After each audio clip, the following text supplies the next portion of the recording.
Hey guys, it's Elena and I'm about to take you on an ice cream tour of London. This is something I dreamed up with my friends Lucy and Rachel because unusually for London we've had some pretty good weather, though that doesn't seem to be the case anymore. So we basically trawled social media to find Instagrammable and interesting ice creams around London and went on an adventure. We started our ice cream tour at Bird in Shoreditch and made some amazing decisions that ultimately kind of set us up to fail. I love sugar and sugar loves me, but I love sugar even more when I've already had something savoury, and this was around lunchtime, so I was already starving, hadn't had anything to eat yet. So we decided to have more food there by the way of chicken wings, which were honestly some of the best chicken wings I've ever had in London. It was with sticky soy sauce and highly recommended, but not if you're about to then start an ice cream tour. Bad idea. Anyway, we were there for their donut ice cream sandwich, and it's a glazed donut filled with vanilla ice cream with toffee sauce and chocolate sauce and the proverbial cherry on top. And oh my god, it was actually massive. You can see from this footage that it almost looks like the size of my head.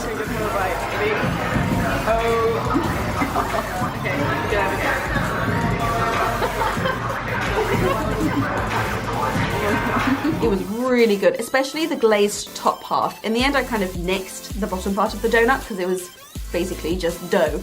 And I just had the ice cream and the top bit, and oh my god. Next, we headed to Box Park, which is still in Shoreditch, to Dum Dum Donuttery. This was an experience in of itself because the staff members were like bubbly and funny and talkative, and they highly encouraged us to one-shot a slice of donut. I was all for it. You've got down in one.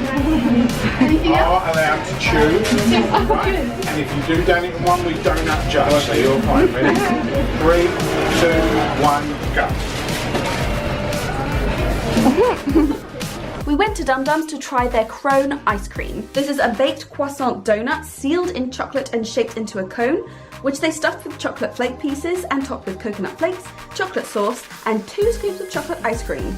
It was pretty tough to eat. With every stab of the spoon into the ice cream balls wanted to just like topple off and escape.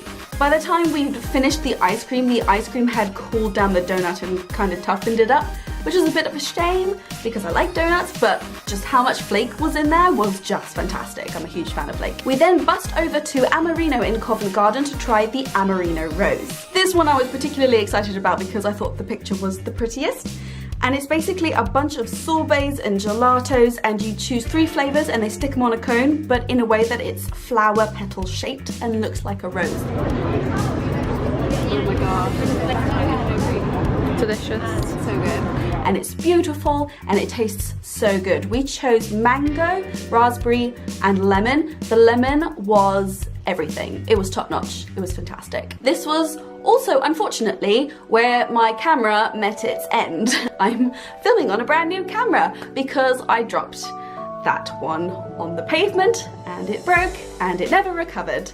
So the rest of the footage was filmed with my friend's camera. You won't be able to tell that though. So this is just a little side story. Next, we tried to go to Milk Train because they have the ice cream that is the most photographed ice cream of this summer in London. It's ice cream in a cone with candy floss wrapped around it and magic and sprinkles and fairy dust, and the queue was ridiculous. It was wrapped around the block and like 3 people deep. So it would have taken forever to actually go there. So we nixed it, noped out of there, and instead decided to go to Chinatown. Bake in Chinatown is famous for its take on the Japanese taiyaki. Is that right? Yes. A Japanese taiyaki is usually a fish-shaped cake, but they've instead fashioned it into an ice cream cone, which they fill with soft-served either matcha green tea flavour or vanilla ice cream. We went for the matcha one because it's the more interesting one. Their matcha ice cream is actually a little bit sweeter than any of the other matcha ice creams I've tried.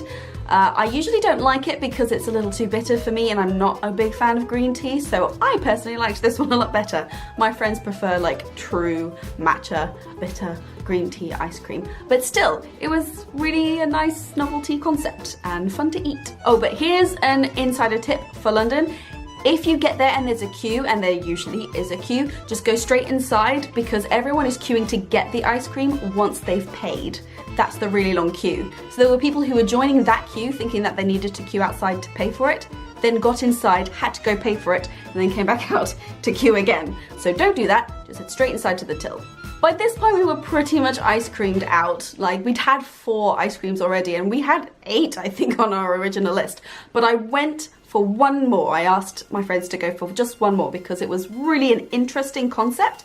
We went to Chin Chin Labs. Chin Chin Labs is home to Nitro ice cream. So this is ice cream that is kept in super cooled containers, and then when they're scooping it out, they vigorously smush it against the side to smoothen out the texture even more before they roll it into a ball and serve it to you. I went for the burnt butter caramel ice cream, and it really tasted burnt, which I know sounds unpleasant, but just bear with me here. It was so unusual to taste burnt caramel as ice cream, like the taste of burnt in ice cream. It was so unusual, and it's kind of bitter and also kind of sweet. The bitterness is probably a little bit edged, and I also paired it with really super sweet honeycomb. I think it's like made in store honeycomb, but that honeycomb is so sweet that if you have it on the same spoon as a bit of ice cream, or if you like shot some ice cream and then shot a bit of honeycomb, that sweetness with that burnt, just, it was so good. The texture was amazing and smooth, and it was so unusual. I think it's the one place that I really would genuinely go back so that I could try something else there. And that, my friends, was my ice cream tour of London. It was really fun to do it at the time, and I also posted lots of pictures as soon as I'd had the ice creams on my Instagram. I tend to do that. I put like sneak peeks of my videos on my Instagram ahead of time. So if you want to follow me on Instagram, do. I've got a link in the description. Also, if you're new to the channel, and this is going to sound very YouTubey and cheesy, sorry, but if you are new to the channel, I make lots more videos like this, so you can subscribe, and I would really appreciate it. And also, here's a random video that you can watch. I don't know what it is. YouTube has chosen it for me and for you, so enjoy. I'm sure it's fantastic, and I guess I'll see you again soon. By the way, it's really dark in here now. I filmed this as the sun was setting. It's just like, get this done, get this done, get this done.